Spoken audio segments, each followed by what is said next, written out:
তুমি আমাকে মিসকিনি অবস্থায় বাঁচিয়ে রাখো, অভাবী অবস্থায় বাঁচিয়ে রাখো, গরিবী হালাতে তুমি আমাকে বাঁচিয়ে রাখো। আমাকে বড় লোকী হালাত আমার চাই না, আমার ঠাডবার চাই না, মতিবুর রহমানের মতো অত পয়সা আমার চাই না। তুমি আমাকে রঙিন পৃথিবী ছাড়িতে হইবে, সাধের দেহ মাটিতে খাইবে। রঙিন পৃথিবী ছাড়িতে হইবে, সাধের দেহ মাটিতে খাইবে। সুন্না হবে জিন্দেগানি কার লাগিয়া এত মায়া এত চোখের পানি রে মন, কার লাগিয়া এত মায়া এত চোখের পানি। সন্ধ্যা হলে ডুবিবে বেলা, সঙ্গ হবে ভদরি খেলা। সন্ধ্যা হলে ডুবিবে বেলা, সঙ্গ হবে ভদরি খেলা।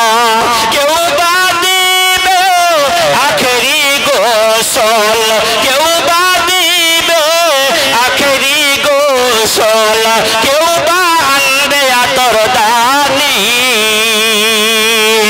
কার লাগিয়া এত মায়া এত চোখের পানি রে মন, কার লাগিয়া এত মায়া এত চোখের পানি। এত আশা বাসা তোমার নিমিষেতেই হবে চুরমার। এত আশা বাসা তোমার নিমিষেতেই হবে চুরমার।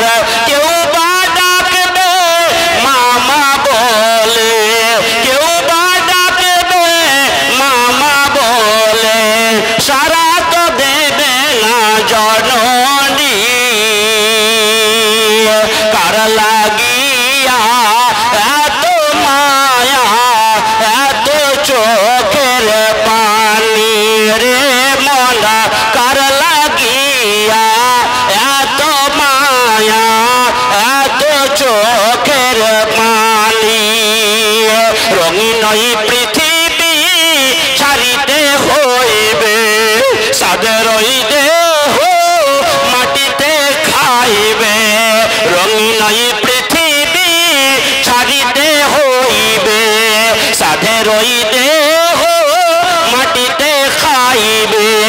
শূন্য হবে জিন্দেগানি কার লাগিয়া এত মায়া এত চোখের পানি রে মন, কার লাগিয়া এত মায়া এত চোখের পানি।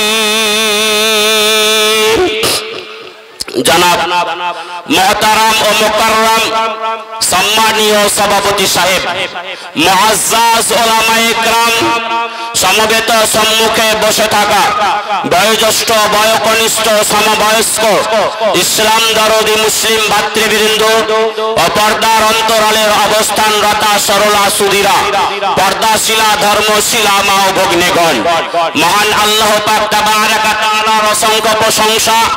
যেই মহান আল্লাহ পাক তাবারাকা তাআলার প্রশংসার কোনো সীমা সংখ্যা নেই, সীমাহীন প্রশংসা যেই মহান আল্লাহ পাক তাবারাকা তাআলার, যিনি অব্যয় অক্ষয়, যার লয় নেই ক্ষয় নেই, যিনি সদা জাগ্রত, তন্দ্রা নিদ্রা যাকে স্পর্শ করতে পারে না, তিনি যা চান তাই করেন, কারো কিচ্ছু করার নেই, কারো কিচ্ছু বলার নেই। সেই মহান আল্লাহ পাক তাবারাকা তাআলার সংক্ষিপ্ত প্রশংসা তারই শিখানো বাক্যের মাধ্যমে আমরা সকলেই সমষ্টিগতভাবে উচ্চস্বরে সুললিত কণ্ঠে মধুর কণ্ঠে উচ্চ আওয়াজে উচ্চ বাক্যে আমরা তার কৃতজ্ঞতা প্রকাশ করি। মুহাব্বতের সহিত জোরে সোরে বলুন আলহামদুলিল্লাহ। তারপরে পরে ইমামুল হারামাইন, সাইয়্যিদুস সাকালাইন, সাইয়্যিদুল মুরসালিন, খাতামুন নবিয়্যিন, শাফিউল মুজনাবিন, রাহমাতুল লিল আলামিন, নবিকুল শিরোমণি, সৃষ্টি জগতের চূড়ামণি, মুসলিম বিশ্বের নয়নমণি, বিশ্ব বরেণ্য নেতা, আনকোশ্চিন লিডার অফ দ্য ওয়ার্ল্ড, বিশ্ব নবী হযরত মুহাম্মদ মুস্তাফা আহমদ মুজতাবা, সকলে বলুন সাল্লাল্লাহু আলাইহি ওয়াসাল্লামের প্রতি শত কোটি দুরূদ ও শান্তির দ্বারা বর্ষিত হোক, বলুন আমিন। আল্লাহুম্মা সাল্লি আলাইহি আল্লাহুম্মা বারিক আলাইহি। ভাইরা আমার, বন্ধুরা আমার, যাই হোক আমি টাইম বেশি পাবো না। আমার টাইম হলো 11:15 পর্যন্ত।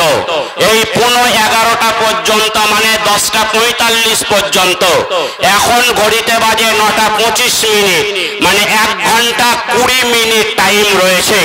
তার উপরে আমার মাথায় একটু দায়িত্বও রয়েছে। সে দায়িত্বের কথা আমার পূর্বের বক্তা শেষের দিকে বলেছে। আপনারা মনে মনে ভাববেন মনে হয় পকেট মারার কথাটা বলছেন। যাই হোক, আপনাদের কাছে আল্লাহর ঘরের জন্য এই যে মসজিদ আপনারা দেখছেন, এই মসজিদের কাজগুলোকে সম্পন্ন করতে হবে। আমি গত 2 বছর আগে আপনাদের এইখানেই জলসা হয়েছিল, স্টেজটা হয়েছিল ওই দিকে, এই দিকে মুখ করে শ্রোতাগণ বসেছিল। ভাইরা আমার, যাই হোক, আর ওই পাশটাই মহিলারা বসেছিল। ভাইরা আমার, এসেছিলাম তখনকার টাকা দিয়ে একেবারে ছাদ লেভেল পর্যন্ত গাছনি কমপ্লিট হয়ে গেছে। এখন শুধু ছাদটা বাকি আছে এবং ছাদের সঙ্গে আনুষঙ্গিক প্লাস্টার, দরজা, জানলা যা কিছু লাগে সবকিছুই বাকি রয়েছে। এই অসম্পন্ন কাজ আজকে সম্পন্ন করার নেক নিয়াত নিয়ে আজকে ভাইরা আমার এই মহতি ধর্মসভার ব্যবস্থা করা হয়েছে। তাই আমি আলোচনা করার জন্য আজকে ভূমিকায় কোনো কথা আলোচনা না করে সরাসরি আলোচনা করার জন্য পারা নম্বর 28, সূরা নম্বর 63, সূরার নাম সূরা আল মুনাফিকুন, পৃষ্ঠা নম্বর ভাইরা আমার আজকে 554 নম্বর পৃষ্ঠার 556 নম্বর পৃষ্ঠা ভাইরা আমার। আর দ্বিতীয় রুকুর প্রথম আয়াত, এই আয়াতে কারিমা আমি আপনাদের সম্মুখে উপস্থাপন করেছি। আল্লাহ তাআলা পবিত্র কালামুল্লাহ শরীফে এই আয়াতে কারিমার শুরুতে আল্লাহ তাআলা অন্য কোন সম্প্রদায়কে ডেকে বলেননি।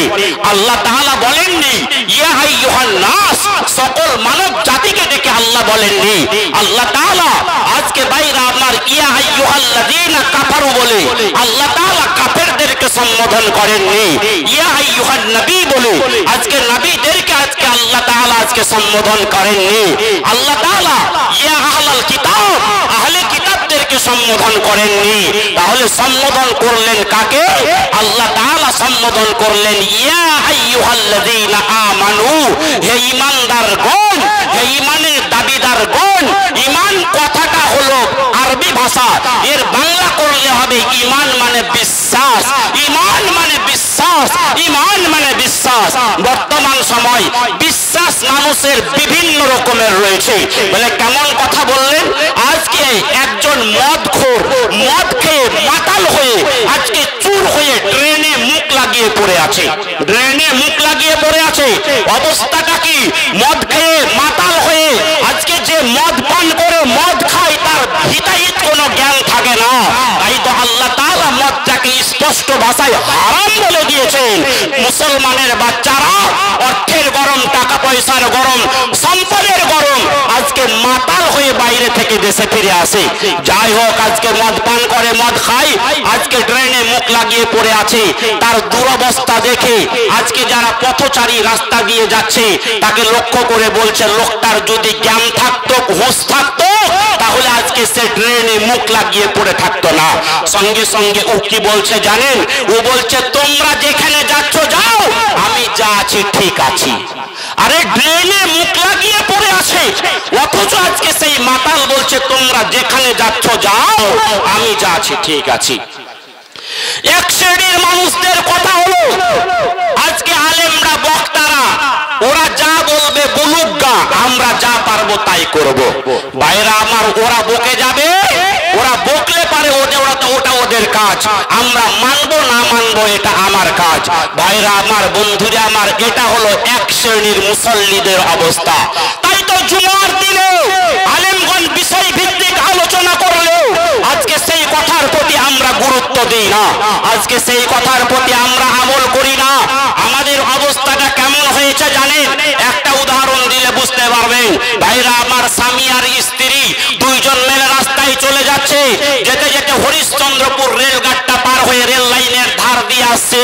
আসার সময় স্ত্রীকে বলছে, জানিস আমার কত পাওয়ার? বলে কিসের পাওয়ার? বলে আমি যদি এক্ষুনি ট্রেনটাকে থামতে বলি, এক্সপ্রেস গতিতে ট্রেনটা আসছে, কাঞ্চনজঙ্ঘা এক্সপ্রেস, আমি যদি এক্ষুনি ইশারা করি আমার ইশারাতে ট্রেনটা থেমে যাবে। বলে তুমি এত বড় মস্তান, এটা কখনো হয় নাকি? বলে দেখবি নাকি আমার কত পাওয়ার? বলে ঠিক আছে দেখা। আজকে সেই একটা রুমাল নিয়ে, লাল রুমাল দিয়ে আজকে সেটাকে লাঠির উপরে টেঙে দিয়ে জোর গতিতে ট্রেন আসছে, আর ও এইরকম ভাবে পতাকা করে টেঙে ধরে নিয়েছে। যেমনি ধরেছে সঙ্গে সঙ্গে ব্রেক মেরে আস্তে আস্তে করে ট্রেনটা থেমে গেল। সঙ্গে সঙ্গে আজকে সেই ড্রাইভার আর তার সঙ্গে যে থাকে, আজকে বাইরে আমার দুইজন নেমেছে। নামার পরে বলে, এই বেটা কিসের জন্য ট্রেন থামালি বল? বলে আমার স্ত্রীকে আমি পাওয়ার দেখাচ্ছিলাম। বলে তোর স্ত্রীকে তুই পাওয়ার দেখানোর জন্য এত মানুষের টাইম তুই লস করে তুই আজকে বাইরে আমার ট্রেন থামিয়ে দিয়েছিস? ওকে দু চার ঘুষি লাগিয়েছে, গালে দু চারটা থাপ্পড় দিয়েছে, আবার ট্রেনে উঠে গিয়ে ট্রেন ছেড়ে দিয়ে চলে গেছে। সঙ্গে সঙ্গে বলে ওর স্বামীটা ওর স্ত্রীকে বলছে, দেখলে আমার কত পাওয়ার? বলে সবই তো দেখলাম তোমার কত পাওয়ার, তুমি ট্রেন থামিয়ে দিলে তো তোমাকে মারলে কেন? তোমাকে ঘুষি মারলে কেন? কিল মারলে কেন? আজকে আরে আমি দেখিয়েছি আমার পাওয়ার, ও দেখিয়েছে ওর পাওয়ার। কি বলছে? আমি দেখিয়েছি আমার পাওয়ার, ও দেখিয়েছে ওর পাওয়ার। বলে মুলবি মাওলানারা বক্তারা যা বলবি বল, আমি কান করেছি ঢোল। আজকে তোরা বলেই যা, ওটা তোদের কাজ, আমরা মানবো না মানবো আমার ব্যাপার। ভাইরা আমার, বন্ধুরা আমার, এই হচ্ছে আমাদের অবস্থা। তাহলে যার যেমন বিশ্বাস, আল্লাহ তাআলা এই ইমানদারদেরকে লক্ষ্য করে বলছেন কি, ইয়া আইয়ুহাল্লাযীনা আমানু লা তুলহিকুম আমওয়ালুকুম ওয়ালা আওলাদুকুম আন যিকরিল্লাহ। হে ইমানদারগণ, হে ইমানের দাবিদারগণ, হে বিশ্বাস স্থাপনকারীগণ, তোমরা দুনিয়ায় মালমাত্তা হওয়ার কারণে, টাকা পয়সা হওয়ার কারণে, জমি জায়গা হওয়ার কারণে, গাড়ি বাড়ি হওয়ার কারণে, ধন সম্পদ হওয়ার কারণে, সন্তান সন্ততি হওয়ার কারণে, বেটা বেটি হওয়ার কারণে, আন যিকরিল্লাহ, আল্লাহ জিকির থেকে তোমরা দূরে সরে যাও না, আল্লাহর শরণ থেকে তোমরা দূরে সরে যাও না, আল্লাহর জিকির আজকার থেকে তোমরা বিরত হয়ে যাও না, আল্লাহর শরণ থেকে তোমরা মুখ ঘুরিয়ে নিও না। মাল হয়েছে বলে আল্লাহকে ভুলে যাবে, টাকা পয়সা হয়েছে বলে আল্লাহকে ভুলে যাবে, জমি জায়গা হয়েছে বলে আল্লাহকে ভুলে যাবে, ব্যাংক ব্যালেন্স হয়েছে বলে আল্লাহকে ভুলে যাবে। এইরকম কাজ তোমরা কখনো করতে যেও না। দয়ার রাসূল হাবিবুল্লাহ মুহাম্মদুর রাসূলুল্লাহ সাল্লাল্লাহু আলাইহি ওয়াসাল্লাম বলেছেন, মাসালুল্লাযী ইয়াযকুরু রাব্বাহু ওয়াল্লাযী লা ইয়াযকুরু মাসালুল হাইয়্যি ওয়াল মাইয়্যিত।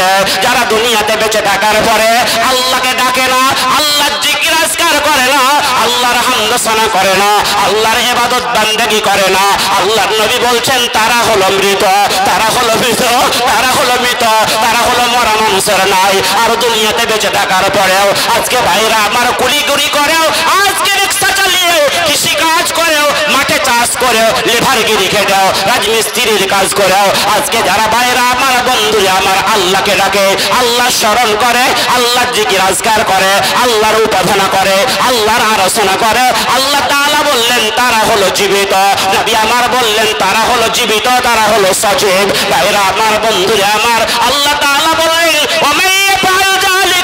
এই মতো কাজ যারা করে, মাল হয়েছে বলে যারা আল্লাহকে ভুলে যায়, টাকা পয়সা হয়েছে বলে যারা আল্লাহকে ভুলে যায়, জমি জায়গা হয়েছে বলে যারা আল্লাহকে ভুলে যায়, ব্যাংক ব্যালেন্স হয়েছে বলে যারা আল্লাহকে ভুলে যায়, বেটা বেটি হয়েছে বলে যারা আল্লাহকে ভুলে যায়, ওমাইয়া ফাল জালিকা, এই মতো কাজ যারা করে, ফাউলাইকা হুমুল খাসিরুন, তারা কিন্তু ক্ষতিগ্রস্তদের অন্তর্ভুক্ত হবে, তারা কিন্তু লোকসানে পড়বে, তারা কিন্তু বিপদে পড়বে।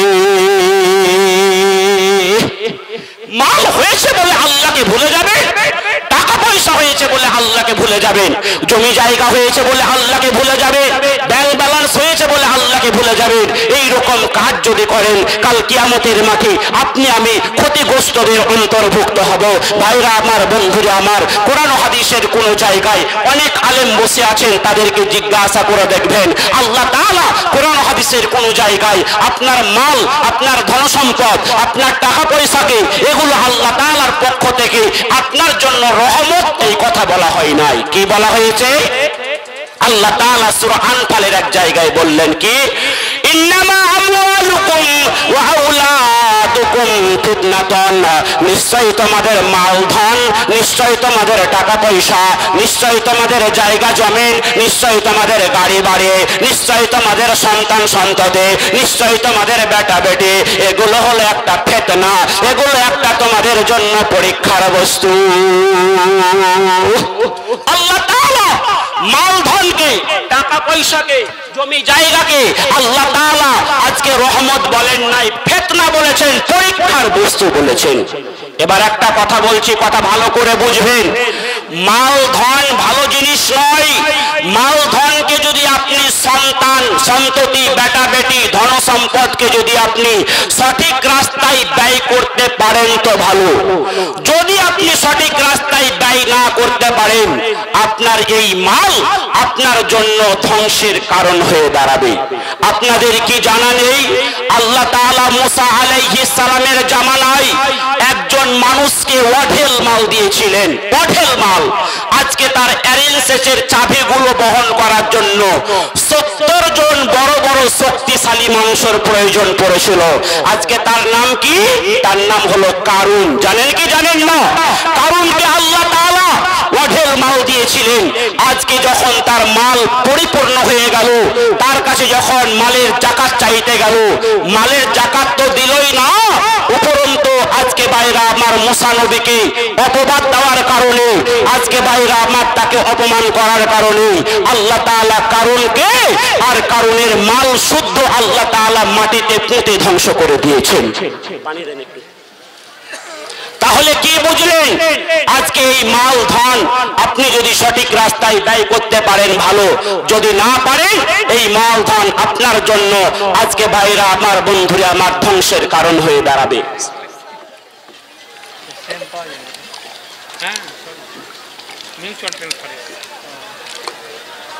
আলহামদুলিল্লাহ। এবার সন্তান সন্ততির কথা বলছেন, বেটা বেটির কথা বলছেন। বর্তমান সময় ভালো ছেলে তৈরি হওয়া বড়ই দুষ্কর হয়ে দাঁড়িয়েছে। ভালো ছেলে কার, যে ভালো ছেলে রয়েছে এই কথা কোনো বাপ আজকে বুক ফুলিয়ে বলতে পারবে না।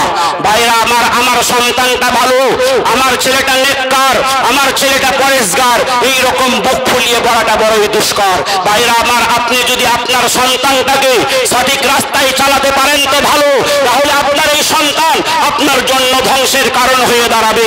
আপনাদের কি জানা নেই, আল্লাহ তাআলার একজন জালিলুল কদর পয়গম্বর, নাম তার হযরত নূহ আলাইহিস সালাম, আজকে তার বেটাকে দ্বীনের রাস্তায় চলেনি বলে, সঠিক রাস্তায় চলেনি বলে আল্লাহ তাআলা নবীর চোখের সামনে আজকে তার বেটা কেনানকে পানিতে ডুবিয়ে মেরে ফেলে দিয়েছে। ভাইরা আমার, বন্ধুরা আমার, কি বলছেন আপনি? আজকে ধন সম্পদ, টাকা পয়সা, জমি জায়গা, এটা আপনার ইমানদারের লক্ষ্য নয়। আল্লাহ তাআলা এই পৃথিবীর মাটিতে কতগুলো মানুষকে আল্লাহ তাআলা মাল দিতে চেয়েছিলেন, অথচ তারা মাল গ্রহণ করেন নাই। আজকে তাদেরকে মাল দিতে চাওয়া হয়েছিল, অথচ তারা গ্রহণ করেন নাই। বলবে এমন মানুষ পৃথিবীর বুকে থাকতে পারে? চলুন মিসকাত শরীফের কিতাবুর রিকাব বলে একটা অধ্যায় রয়েছে, সেখান থেকে একটি হাদিস আমি আপনাদের সম্মুখে আলোকপাত করছি। আল্লাহর নবী বলছেন কি, আরাদা আলাইয়া রাব্বি লিয়াজআলানি মুতাহাই মাক্কাতা জাহাবান। আল্লাহ তাআলা তার প্রিয় হাবিব, প্রিয় নবী, বিশ্ব নবী মুহাম্মদুর রাসূলুল্লাহ সাল্লাল্লাহু আলাইহি ওয়াসাল্লামকে সম্বোধন করে বলছেন, হে নবী, হে আমার দোস্ত, হে আমার হাবিব, আপনি যদি চান, আপনি যদি বলেন, তাহলে আপনার জন্য এই মক্কার বড় বড় পাথরের পাহাড়গুলোকে আমি সোনাতে পরিণত করে দেব। আপনি যদি বলেন, আপনার জন্য এই মক্কার বড় বড় পাথরের পাহাড়গুলোকে আমি সোনাতে রূপান্তরিত করে দেব। আল্লাহর নবী বলেছিলেন, ফাকুলতু লা ইয়া রাব্বি, ওগো আল্লাহ, আমার জন্য এই মক্কার বড় বড় পাথর পাথরের পাহাড়গুলোকে সোনাতে রূপান্তরিত করতে হবে না, সোনাতে পরিণত করতে হবে না, কি করতে হবে? ওগো আল্লাহ, আমি যেন একদিন খেতে পাই, আমি যেন একজন ক্ষুধার্ত অবস্থায় থাকে। ওগো আল্লাহ, আমি যেন একদিন খেতে পাই, আমি যেন একজন ক্ষুধার্ত অবস্থায় থাকে। তাইরা আমার বন্ধুরা আমার, আমি যেদিন খেতে পাবো সেদিন তোমার শুকরিয়া আদায় করব, সেদিন তোমার কৃতজ্ঞতা প্রকাশ করব। যেদিন আমি খেতে পাবো না, আমি তোমার কাছে খাবার চাইবো, তোমার দরবারে বসে বসে আমি কন্দন করব, তোমার প্রশংসা করব। এই অবস্থাতেই যেন আমার জীবনটা চলে যায়। আল্লাহর নবীর স্ত্রী হযরত মা আয়েশা রাদিয়াল্লাহু তাআলা আনহা বলেছিলেন, আনা আয়েশাতা ক্বালাত মা সাবিআ আলু মুহাম্মাদিন সাল্লাল্লাহু আলাইহি ওয়াসাল্লাম মিন খুবজি শাইরি ইয়াউমাইনি মুতাতাবিআইনি। আল্লাহর নবীর স্ত্রী হযরত মা আয়েশা সিদ্দিকা রাদিয়াল্লাহু তাআলা আনহা বলছেন, আমি নবীর 63 বছরের জিন্দেগির কথা বলছি, আমি নবীর 63 বছরের জীবনের কথা বলছি। আল্লাহর নবী পর পর দুটা দিন আল্লাহর নবীর ভাগ্যে শুকনা জবের রুটি আজকে পর পর দুটা দিন আল্লাহর নবীর ভাগ্যে জুটে না। ভাই, আল্লাহ তাআলা নবীকে আমার এইরকম অবস্থায় তার জীবনটা পার হয়ে গেছে। পর পর তিনি দুটো দিন শুকনো জবের রুটি আজকে তার ভাগ্যে জুটে নাই। ভাইরা আমার, বর্তমান সময় মুসলমানদেরকে আল্লাহ তাআলা এত ধন দিয়েছেন, এত সম্পদ দিয়েছেন, এত পয়সা দিয়েছেন, এত অর্থ দিয়েছেন। আজকে ভাইরা আমার, মুসলমানরা দুপুর বেলায় কেউ খাসির গোস্তের মাংস দিয়ে, কেউ ইলিশ মাছের পেটি দিয়ে এমন ভাবে খাবার খায়, খাবার খাওয়ার পরে পেটটাকে এমন ভাবে টাইট করে যে পেটের উপরে উকুন মারলে মারা যাবে। এই রকম খাবার খায়, খাবার খাওয়ার পরে ঢেকর তোলে আর বলে খাওয়াটা জুত হলো না। এই রকম খাবার খেয়েও যদি তোমার জুত না হয়, তাহলে তোমার জুত হবে কবে? হাত্তা সুরতুমুল মাকাবির, যেদিন কবর দেখবে, যেদিন তোমার জন্মের খাবার খাবে, যেদিন তোমার বুকের উপরে 3.5 খাবল মাটি চাপানো হবে, সেদিন তোমার আজকে জুত হবে, তার আগে আর জুত হচ্ছে না।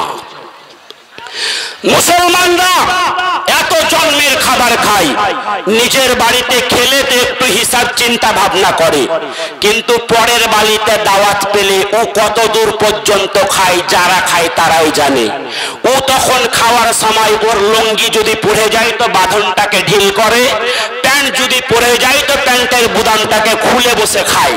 ভাইরা আমার, কত দূর পর্যন্ত খায়, যারা খায় তারাই জানে।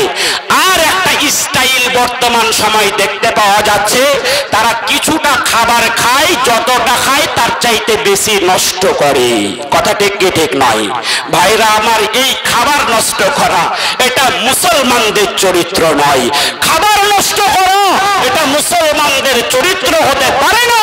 এটা বেধর্মীদের কৃষ্টি কালচার, এটা ইহুদিদের কৃষ্টি কালচার, এটা নাসারাদের কৃষ্টি কালচার। একটা মুসলমান যুবক এত খাবার খেয়েছে, খাবার খাওয়ার পরে ওর পেটটাকে ভাইরা আমার এত টাইট হয়েছে, ও যতদূর পর্যন্ত পেরেছে খেয়েছে, এখন আর হজম করতে পারে না।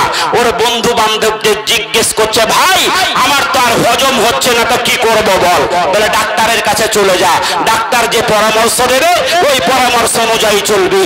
ডাক্তারের কাছে গেল, যাওয়ার পরে বলে, ডাক্তার আমি আজকে খাবার এত খেয়ে ফেলেছি যে আমার হজম হচ্ছে না। বলে কি করতে হবে বলো? বলে কোনো কাজ নেই, তোমাকে দুটো ডাইজিন ট্যাবলেট, দেখেছেন তো নাকি ডাইজিন ট্যাবলেট চুষে চুষে খাওয়া হয়, বলে দুটো ডাইজিন ট্যাবলেট দিচ্ছি, ওটাকে চিবিয়ে খেয়ে নাও, 1 গ্লাস পানি পান করে নাও, দেখবে তোমার হজম হয়ে গেছে। ও সঙ্গে সঙ্গে ট্যাবলেট দুটোকে হাতের মধ্যে রেখে মাথা চুলকাচ্ছে আর বলছে, ডাক্তার এই ট্যাবলেট দুটোকে চিবিয়ে পেটের কোনখানে রাখবো তো জায়গা খুঁজে পাচ্ছি না, আর এই ট্যাবলেট রাখার মতো জায়গা যদি আমার পেটে খালি থাকতো তাহলে তো আরো 2টা রসগোল্লা মেরে দিতাম, ছাড়তাম না। ভাইরা আমার, বন্ধুরা আমার, তাহলে মুসলমানরা এই রকম জন্মের খাবার তারা খায়। ভাইরা আমার, যাই হোক, আজকে আল্লাহর নবীর জামানায়, আল্লাহর নবীর জামানায় সাহাবাগণ কেমন ভাবে তারা খাবার খেতেন একটা উদাহরণ দিচ্ছি। আল্লাহর নবীর বিশিষ্ট সাহাবী হযরত উমর ফারুক রাদিয়াল্লাহু তাআলা আনহুর জামানায় হযরত উমর ফারুক রাদিয়াল্লাহু তাআলা আনহুর শাসন আমলে বাইরের দেশ থেকে একটা চিকিৎসক এসেছে, বাইরের দেশ থেকে একটা ডাক্তার এসেছে। আজকে বাইরে আমার ডাক্তারখানা খুলেছে, আপনার এলাকায় অনেক ডাক্তারখানা খুলে বর্তমান সময় রোগীর অভাব নেই। বাইরে আমার অনেকের ডায়রিয়া হয়, অনেকের জ্বর হয়, অনেকের পাতলা পায়খানা হয়, অনেকের ম্যালেরিয়া হয়, বিভিন্ন রোগ হয়। ওই রকম ভাবে হযরত উমরের জামানায় একটা ডাক্তার, একটা হাকিম, একটা কবিরাজ একটা ডাক্তারখানা খুলেছে। 1 মাস থাকার পরে আজকে বাইরা আমার তার একটাও রোগী নাই। 1 মাস থেকেছে, 1 মাস থাকার পরে তার একটাও রোগী হয় নাই। বাইরা আমার সঙ্গে সঙ্গে আজকে তাদের সাহাবীদের মধ্যে থেকে একজন সাহাবীকে ডেকে বলল, ভাই রে আজকে তোমাদের কি ব্যাপার? তোমাদের এলাকায় কারো কি জ্বর হয় না, কারো কি মাথা ধরে না, কারো কি পাতলা পায়খানা হয় না, কারো কি ডায়রিয়া হয় না? আমি 1 মাস পর্যন্ত এই জায়গায় আজকে চেম্বার খুলে বসে আছি, একটাও রোগী আসে নাই। কি কারণ বলো? আজকে বাইরা আমার তারা আল্লাহর নবীর কবরের দিকে ইশারা করে বলছে, এই কবরে যিনি শুয়ে আছেন তিনি আমাদেরকে এমন একটা জিনিস শিখিয়ে দিয়েছেন, এই জিনিসের প্রতি আমাদের আমল করার কারণে তুমি 1 মাস কেন 1 বছর পর্যন্ত তুমি যদি মদিনার মাটিতে থাকো তবু একটাও রোগী তোমার দরবারে হাজির হবে না। একবার বলুন সুবহানাল্লাহ। বলবেন কি নিয়ম শিখিয়ে দিয়েছে? বললা আল্লাহর নবী আমাদের শিখিয়ে দিয়েছেন, তোমরা যখন খাবার খাবে, খাবার খাওয়ার সময় তুমি তোমার পেটটাকে 3 ভাগ করে খাবে। 1 ভাগ তুমি খাবার দিয়ে ভর্তি করবে, 1 ভাগ তুমি পানি দিয়ে ভর্তি করবে, আর 1 ভাগ তুমি খালি রাখবে।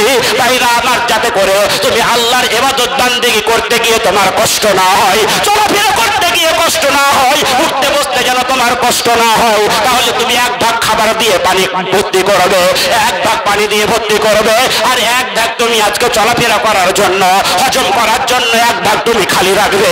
বাইরা আমার এই একটা আমল বলে দিয়েছে। আর একটা আমল হলো আল্লাহর নবী বলেছেন, তোমরা এশার নামাজ পড়ে তাড়াতাড়ি ঘুমিয়ে পড়বে।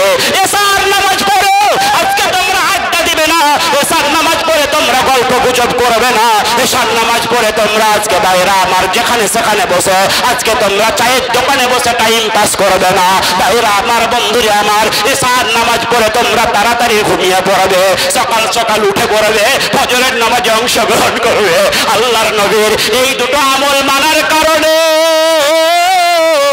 আজকে আমাদের তুমি এখানে 1 মাস পর্যন্ত রয়েছে, আমাদের এলাকায় একটাও রোগী তোমার চেম্বারে পর্যন্ত যায় নাই। একবার জোরে জোরে বলুন সুবহানাল্লাহ। কিন্তু বর্তমান জামানার মুসলমান আমরা অন্যরকম ভাবে আমাদের সময়টা পার করছি রে ভাই। আমরা আল্লাহর ইবাদতে আমরা সময় অতিবাহিত করি না, আল্লাহর বান্দেগিতে আমাদের টাইম পাস হয় না। আমরা বপরন্ত আমরা এশারের নামাজ পড়ে আমরা শয়ন করি না, এশারের নামাজ পড়ে আজকে বর্তমান জামানার বড় ফিতনা, এই মোবাইলটা হাতে নিয়ে নিলাম, আজকে ফেসবুক ঘাঁটতে আরম্ভ করলাম, আজকে বাইরে আমার ডার্লিংকে চ্যাট করতে আরম্ভ করলাম, হাই সোনালি তুমি কেমন আছো, ভালো আছো? বাইরে আমার কত রকমের কথা আজকে চ্যাট করলাম, চ্যাটিং করে যাই করে যাই করে যাই, ওদিক থেকে রিপ্লাই আসে। বাইরে আমার বন্ধুরে আমার কত মজা লাগে, এই করতে করতে রাত্রে 12টাও বেজে যায়, কোনোদিন 13টাও বেজে যায়। সকাল বেলায় বাবু ঘুম থেকে উঠে 9টার সময় ব্রেশটা নিয়ে রাস্তায় ঘোরাঘুরি করে। এই তো আপনার আমার জীবন। আপনার জীবনে অসুখ হবে না তো কার হবে? আপনার জীবনে সুগার আসবে না তো কার আসবে? আপনার জীবনে বদ হজম হবে না তো কার হবে? আপনার জীবনে ঢুয়াডিপুর আসবে না তো কার আসবে? আপনার জন্য প্রতিদিন দৈনিক প্যান্ডি খেতে হবে না তো কাকে খেতে হবে? ও মুসলমান, তুমি যদি আল্লাহর নবীর আদর্শকে, নবীর সুন্নাতকে যদি তুমি নিজের জীবনে বাস্তবায়িত করতে পারবে, এশারের নামাজ পড়ে ঘুমিয়ে যেতে, সকালবেলায় তাড়াতাড়ি ঘুম থেকে উঠে ফজরের নামাজটা আদায় করতে, পানিটা যদি নিয়মিত পান করতে পারতে, তোমার জীবনে কোন রকমের বালা মুসিবত আসতো না, আসতো না, আসতো না। একবার জোরে জোরে বলুন সুবহানাল্লাহ। বন্ধুগণ, আমরা আল্লাহর কাছে ফরিয়াদ জানিয়ে যুবক ছেলেরা বলি, ওগো আল্লাহ, আমার উপরে আর কোনো লাইন নাই, বড় ভাইয়ের বিয়ে হয়ে গেছে, আমি এখন মেজলা ভাই, আমি এখন আমার সিরিয়াল পড়েছে, গো আল্লাহ আমি বিয়ে করব, আমাকে একটা সুন্দরী মেয়ে দাও, আমাকে একটা সুন্দরী মেয়ে দাও। বিয়ে হয়ে গেল। বিয়ে হওয়ার পরে আল্লাহর কাছে বলছি, ওগো আল্লাহ, তুমি আমাকে বেটা দাও, বেটি দিও না। বেটি দিলে বেচতে পারবো না, পানির দায়ে আটকে পড়বো। আল্লাহ তুমি আমাকে একটা সুন্দর বেটা দাও। ভাইরা আমার, ইব্রাহিম নবী চেয়েছিল, ওগো আল্লাহ, রব্বি হাবলি মিনাস সালিহিন, ওগো আল্লাহ তুমি আমাকে একটা নেককার সন্তান দাও, তুমি আমাকে একটা ভালো সন্তান দাও, তুমি আমাকে একটা পরেশগার সন্তান দাও, তুমি আমাকে একটা নেককার সন্তান দাও। আমরা মুসলমানরা বর্তমান জামানার যুবক ছেলেরা বলি, ওগো আল্লাহ নেককার ফেক্কার বুঝি না, তুমি আমাকে একটা সুন্দর ছেলে দাও। ভাইরা আমার, বন্ধুরা আমার, আজকে ছেলে হয়ে গেল। আজকে ভাইরা আমার, ছেলেটার যখন বিরাট বিয়ে হচ্ছে, ছেলেটার যখন আবার বিয়ে দিচ্ছি, আমি এত লোভী গার্জেন, আমি আমার ছেলেটাকে পাঠার মতো বিক্রি করলাম। আমি আমার বিহারের কাছ থেকে মোটরসাইকেল দাবি করলাম। বলে এমনি মোটরসাইকেল হবে না রে, বলে 2,56,000 টাকার ওই ভট ভট ভট ভট করে আজকে সেই বুলেট গাড়িটা যদি দিতে পারিস, তাহলে তোর মেয়েকে আমি বিয়ে করতে রাজি আছি। চলুন আল্লাহর নবী আল্লাহর কাছে কি বলে দোয়া করে দেন। 3টা দোয়া আল্লাহর নবী আল্লাহর কাছে দোয়া করে দেন। কি বলে দোয়া করে দেন? আল্লাহুম্মা ইহদি মিসকিনান ওয়া আমিতনি মিসকিনান ওয়া হাশুরনি ফি সুমরাতিল মাসাকিন। ওগো আল্লাহ, তুমি আমাকে দুনিয়াতে যতদিন বাঁচিয়ে রাখবে গো আল্লাহ, তুমি আমাকে মিসকিনি অবস্থায় বাঁচিয়ে রাখো, অভাবী অবস্থায় বাঁচিয়ে রাখো, গরিবী হালাতে তুমি আমাকে বাঁচিয়ে রাখো। আমাকে বড় লোকী হালাত আমার চাই না, আমার ঠাটবাট চাই না, মতিবুর রহমানের মতো অত পয়সা আমার চাই না, তুমি আমাকে গরিবের মতো তুমি আমাকে বাঁচিয়ে রাখো। আজকে ওগো আল্লাহ, মিসকিনি হালাতে তুমি আমাকে বাঁচিয়ে রাখো, অভাবী হালাতে তুমি আমাকে বাঁচিয়ে রাখো। ওগো আল্লাহ, যেদিন তুমি আমার মৃত্যু দিবে গো মাবুদ, তুমি আমাকে বড় লোকী হালাতে মৃত্যু দিও না, তুমি আমাকে মিসকিনি হালাতে মৃত্যু দিও, তুমি আমাকে গরিবী হালাতে মৃত্যু দিও, তুমি আমাকে অভাবী হালাতে মৃত্যু দিও। আল্লাহর নবীর স্ত্রী হযরত মা আয়েশা সিদ্দিকা রাদিয়াল্লাহু তাআলা আনহা বলছেন, আল্লাহর নবী যেদিন মৃত্যুবরণ করে, তিনি আমার জাঙ্গের উপরে মাথাটা দিয়ে আল্লাহর নবী মৃত্যুবরণ করেছে। আমার বাড়িতে সেই অবস্থায় অবস্থা, এমন করুণ অবস্থা, আমি আমার নবীর চাঁদ মুখখানা সাহাবীদেরকে দেখাবো, আমি আমার নবীর চেহারাটা আল্লাহর নবীর সাহাবীকে দেখাতে গেলে যতটা তেলের প্রয়োজন, যতটা কেরোসিন তেলের প্রয়োজন, যতটা জাইতুন তেলের প্রয়োজন, সেই জাইতুন তেলটুকু আমার বাড়িতে ছিল না। আল্লাহুম্মা হিনি মিসকিনান ওয়া আমিতনি মিসকিনান ওয়া হাশুরনি ফি সুমরাতিল মাসাকিন। ওগো আল্লাহ, কাল কিয়ামতের মাঠে বিভীষিক ময়দানে যেদিন তুমি আমাকে তুলবে, ওগো আল্লাহ, বড় লোকদের কাতারে তুমি আমাকে তুলিও না, ধনী মানুষদের কাতারে তুমি আমাকে তুলিও না, বিত্তশালী ব্যক্তিদের কাতারে তুলিও না, অর্থশালী ব্যক্তিদের কাতারে তুমি আমাকে তুলিও না। ওগো আল্লাহ, কাদের কাতারে তুলবে গো? মিসকিনদের কাতারে তুমি আমাকে তুলিও, গরিবদের কাতারে তুমি আমাকে তুলিও, অভাবীদের কাতারে তুমি আমাকে তুলিও। আল্লাহর নবীর স্ত্রী হযরত মা আয়েশা সিদ্দিকা রাদিয়াল্লাহু তাআলা আনহা আল্লাহর নবীকে বলেছিলেন, ওগো আল্লাহর নবী, আপনি কত এত বিনয়ের সঙ্গে, এত নম্রতার সঙ্গে, এত আজকে বাইরে আমার করুণার সঙ্গে আপনি কেন আল্লাহর কাছে প্রার্থনা করেছেন? অথচ আল্লাহ তাআলা মা তাকদ্দামা মিন যামবিকা ওয়া মা তাআখারা, নবী গো, আল্লাহ তাআলা আপনার আগেকার পরেকার জিন্দেগীর সমস্ত গুনাহ খাতাকে মাফ করে দিয়েছেন। একবার জোরে জোরে বলুন সুবহানাল্লাহ। হে নবী মুহাম্মদ, আপনি কেন এত বিনয়ের সঙ্গে আল্লাহর কাছে প্রার্থনা করেছেন? আল্লাহর নবীর স্ত্রী হযরত মা আয়েশা সিদ্দিকা রাদিয়াল্লাহু তাআলা আনহা বলছেন, আল্লাহর নবী রাত্রি বেলায় তাহাজ্জুদের নামাজ যখন আরম্ভ করতেন, এত লম্বা লম্বা কেরাত করতেন, এত লম্বা লম্বা সূরা পাঠ করতেন। আল্লাহর নবীর মুবারক শরীর দিয়ে রস চুইতে চুইতে চুইতে চুইতে আজকে তার পায়ে যখন পড়তো পাগুলো দুমদুমা হয়ে ভুলে যেত, পাগুলো ভুলে যেত। আমি আল্লাহর নবীকে বলতাম, ওগো আল্লাহর নবী আপনি কেন এত কষ্ট করেন? আল্লাহ তাআলার নবী বলতেন, আফালাম নাকুনা আবদান শাকুরা। আয়সারে আমি কি আল্লাহর শুকরগুজারি বান্দা হব না? আমি কি আল্লাহর কৃতজ্ঞতা প্রকাশকারী বান্দা হব না? আল্লাহর নবীর স্ত্রী বলেছিলেন, ওগো আল্লাহ, ও নবী আমার এত বিনয়ের সঙ্গে কেন আপনি প্রার্থনা করেছেন? আল্লাহর নবী বলেছিলেন, আয়েশা রে গরিব মানুষের যদি ইমানদার হতে পারে, গরিব মানুষেরা যদি নেককার হতে পারে, গরিব মানুষেরা যদি পরেশগার হতে পারে, গরিব মানুষেরা যদি আল্লাহওয়ালা হতে পারে, গরিব মানুষেরা যদি আজকে বাইরে আবার পরেশগার হতে পারে, তারা কিন্তু ধনী মানুষদের 500 বছর পূর্বে তারা জান্নাতে চলে যাবে। এক বছরও চলে বলো সুবহানাল্লাহ। আল্লাহ তাআলার নবী হযরতে মা ঈসাকে বলেছিলেন, আয়েশা আজকে গরিব মানুষেরা যদি ইমানদার হতে পারে, তারা ধনী মানুষদের 500 বছর পূর্বে তারা জান্নাতে চলে যাবে।